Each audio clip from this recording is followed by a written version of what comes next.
Ladies and gentlemen, how are we all? Hope we're having a great night. Now, Kish has made me record my speech because he's scared that I might have a few too many drinks and I won't be able to deliver it live. But what Kish doesn't know is, I'm drunk now. No, I'm kidding. I'm not drunk. I'm getting drunk. So Kish, 30 years old, bro. 30 years. Here's what I can say truthfully. A, you're 30.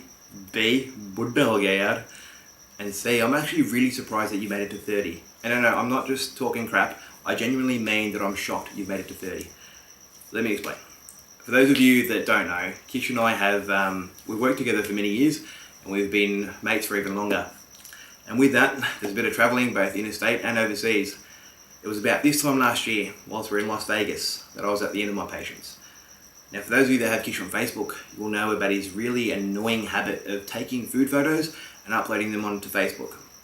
So imagine sitting in America, the United States of America, a country well known for its fabulous food collection, and you're sitting there in a restaurant or cafe with Kish, and you can't even take a sip of water, without Kish pulling out his freaking phone and taking a goddamn photo of it.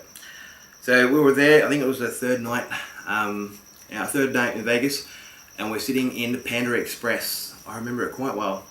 I'm starving from the night before, I still haven't eaten, and we had a massive night of drinking, and I am absolutely dead set starving. Food comes out, and I'm just about to stick my fork into it, and Kish goes, no, I've got to take a photo. Alright, I'll wait. Somehow his camera starts playing up, and he's just taking longer and longer, and as I'm sitting there, I'm getting angrier and angrier. And it was at that point, at that very point, I was deciphering a plan to murder him. Now, I had scenarios going through my head. Would I stab him in the neck? Would I smother his face with a pillow while he was asleep? Would I slip something into his drink? These plans were circulating through my head, but I had to stop them because I figured the boys in jail would love a ball toy to play with, and I figured someone else would do it for me anyway. But we all failed. You made it. Congratulations, you're 30, mate. Now, Kish is probably the luckiest person I know. Everything just seems to fall in place for him. It must be his Kishmith. Get it? Kishmith? White people ask for brown person. Whether it be amazing deals on holiday packages, cars, DJ equipment, getting some of the best gigs in the country, or even a parking spot out the front of venues. Everything just seems to work out for Kish every single time, and that pisses me off. It was just the other day, it was actually last Saturday, we're doing a 21st birthday party in Bankstown on a one-way street. Now, I had to circle the suburb 3 times before I found a spot. Then I had to walk from my spot to the venue. Now, if you've seen my belly, you'll know that I absolutely hate walking. Kish, on the other hand, Kish backs his van into the venue's driveway, and when it came time to find a parking spot, the owner of the car that was sitting right in front of the venue's doors just suddenly decides it's time to go. Bang, parking spot for Kish. And you know what, this isn't the first time this happens quite frequently. Well, how about the time we were going to Queensland? There was a problem with Kish's ticket, and it was highly unlikely he'd be on the same flight as me. So we decided that I'd go first, and he'd come on the next flight. I'd just wait for him. So I'm sitting there in my seat, waiting, and waiting to see what kind of fat, smelly cow from Penrith I get stuck next to. And as they're loading the last passenger on the plane, last passenger's walking on, and I've looked up, and honestly, I kid you not, I don't know how, I don't know why, but I see this dorky looking dude with his hat on, his glasses and his backpack, walking along, giving me a smile and a wave. And I'm thinking, no, he's made it on board. But then, not only that, he comes and sits right next to me. Not only did he manage to get on a plane they were saying no, he secured the seat right next to me. And when I said, Kish, how the hell did you manage that? He looks at me and goes, Mahudan. Now, Kish is also a very, very caring person, always trying to look out for people. I'll elaborate. We were back in Queensland last year for a Bucks party. All the boys are there, we're chilling out, having a few drinks. We're just eating like absolute pigs, I mean tons of pizza, and we're about to go out and hit up the clubs for a good night. As I'm letting everyone out, I'm about to close the door, Kish comes charging back inside, almost knocks me over. I'm thinking, shit, he must have had too much chili, he had to go to the toilet or something, whatever. About half a minute later, Kish is back at the door, holding bags of chips, lollies, and an orange juice bottle. I'm thinking, there's no way this guy's still freaking hungry, but I thought, I won't say a word, I'll let it go. So there we are, we're walking through the streets of Gold Coast.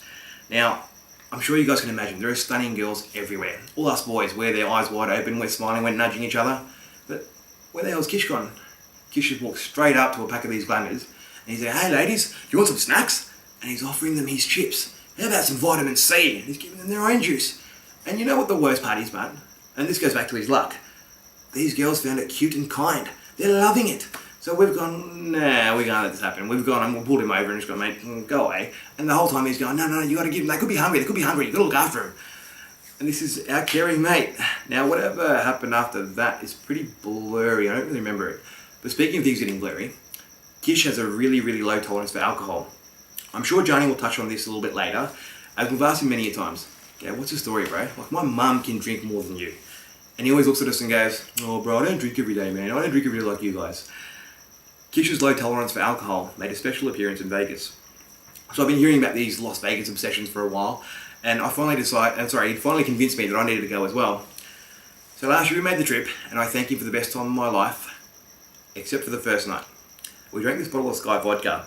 Now, I don't know if the bottle was spiked, I don't know if it was really bad quality, but we both got absolutely blind. I ended up dancing with a girl that I couldn't even see.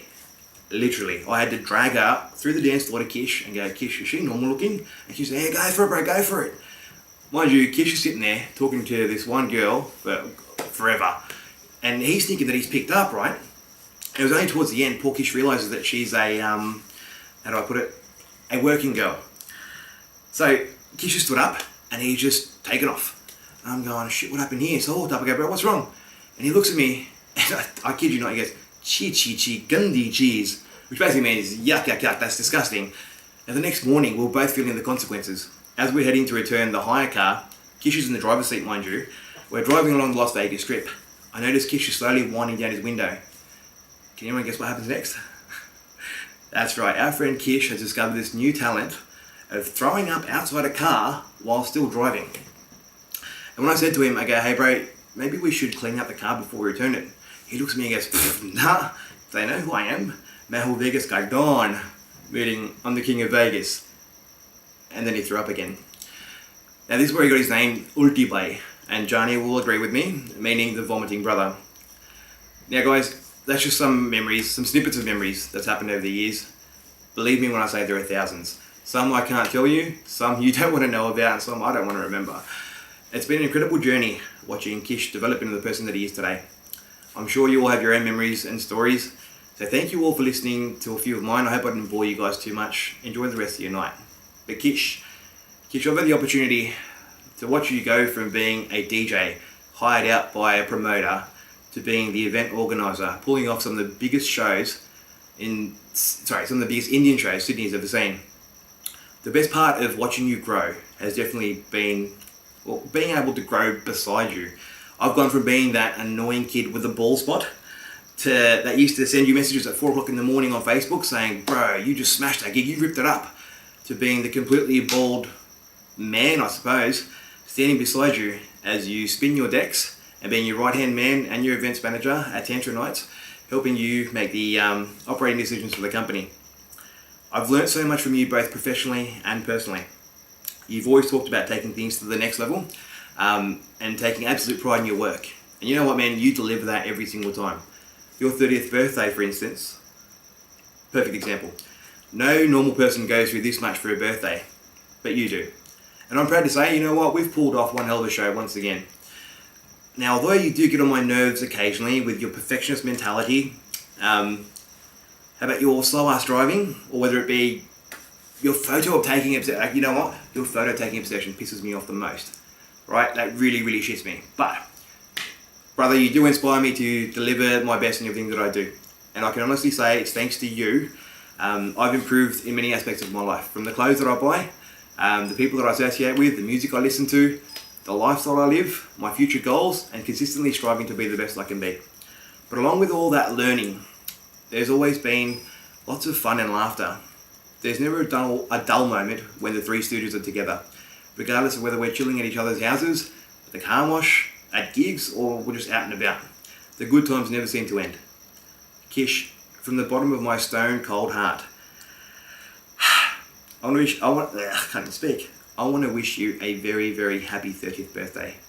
Thank you for everything you've done for me, everything you've taught me, and thank you for an amazing friendship. I sincerely hope I get an opportunity to do this again at your 60th birthday. I've always said, blood makes you related, loyalty and respect makes you family. And I'm proud to be able to call myself your little brother from another mother.